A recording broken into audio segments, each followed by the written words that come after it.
നിങ്ങൾ 2-3 ദിവസം ഉറങ്ങൂല. അടുത്ത ഹക്കീമിനെതിരെ കൊടുക്കണ കേസിൽ നിങ്ങൾ പെടും.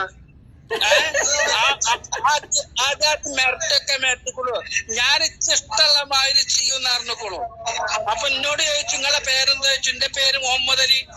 അള്ളാഹുടെ റസൂലിന്റെ പേര് വെച്ച് നിങ്ങൾക്ക് ഇമാതിരി ചെറ്റത്തരം കാട്ടാൻ പറ്റുമെന്നാ ചോദിച്ചാ എന്നോട്. ഒന്ന് ആലോചിച്ച് നോക്കില്ലേ, ജനങ്ങള് എങ്ങനെയൊക്കെ തെറ്റിദ്ധരിപ്പിക്കപ്പെട്ടിട്ടുണ്ടെന്ന് ആലോചിച്ച് നോക്കി.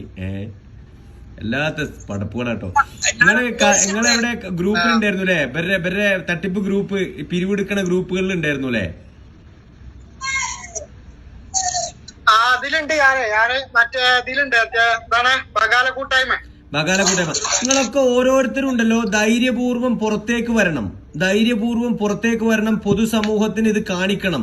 സൗദിയിലൊന്നും ഇങ്ങനെ പിരിവെടുക്കല് അനുവദനീയമല്ലല്ലോ, ക്രൈം അല്ലേ പിരിവെടുക്കല്?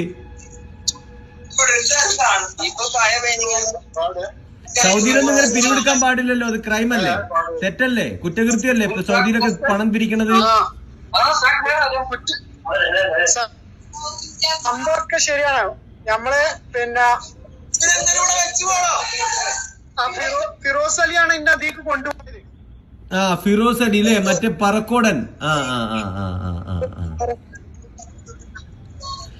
അതെ, ഞാൻ നിങ്ങളോടൊരു കാര്യം ചോദിച്ചോട്ടെ എന്റെ സഹോദരങ്ങളെ. നമുക്കിതിന് കൂലി കിട്ടുന്ന കാര്യമാണ്. ഒരുപാട് ഇങ്ങനത്തെ പ്രവാസികളെ തെറ്റിദ്ധരിക്കലുണ്ട്. ഞാനിതൊന്ന് റെക്കോർഡ് ചെയ്തോട്ടെ നിങ്ങളുടെ അനുവാദത്തോട് കൂടിയിട്ട്.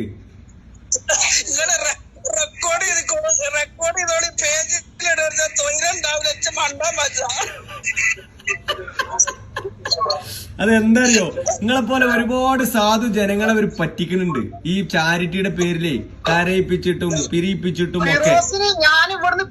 ഞാനിവിടുന്ന് പിരിവെടുത്ത് അയച്ചു കൊടുത്ത മനുഷ്യനാ. അത് മുഹമ്മദ് അലി സാഹിബിനെ അറിയാം. ഇവിടുന്ന് എല്ലാ എന്റെ സുഹൃത്തുക്കളെ എടുത്ത് നോക്കുക. ഞാൻ നിൽക്കുന്ന ഒരു ക്യാമ്പിലാണ്.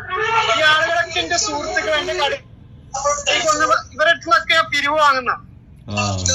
ഞാൻ പുറത്തേക്കുന്ന ആളുകളൊക്കെ ഞാനിങ്ങനെ വാങ്ങിയിട്ട് അയച്ചു കൊടുക്കുന്ന ഒരാളാണ്. അതായത് 4 മണി പള്ളി പോകാനുള്ള സമയമായി. പള്ളി പോകാനുള്ള സമയമായി. പടച്ചോനെ, ഇതൊക്കെ എവിടെ കൊണ്ട് വെക്കും ഈ ചെങ്ങായി?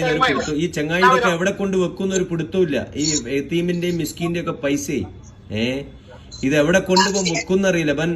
ഇവനെ എവിടെ കണക്ക് പറയേണ്ടി വരും അറിയാം ഇതിനൊക്കെ. ഇതിനൊന്നും ഇവിടുത്തെ കണക്കല്ല പറയേണ്ടത്. ഇവിടെ ഈ ദുനിയാവിലത്തെ കണക്കൊക്കെ അവിടെ കിടക്കും. പുറത്ത് കണക്ക് പറയേണ്ടവന്. ഇവന് മരിച്ചു പോയിട്ട് അവിടെ കണക്ക് പറയണ്ടേ?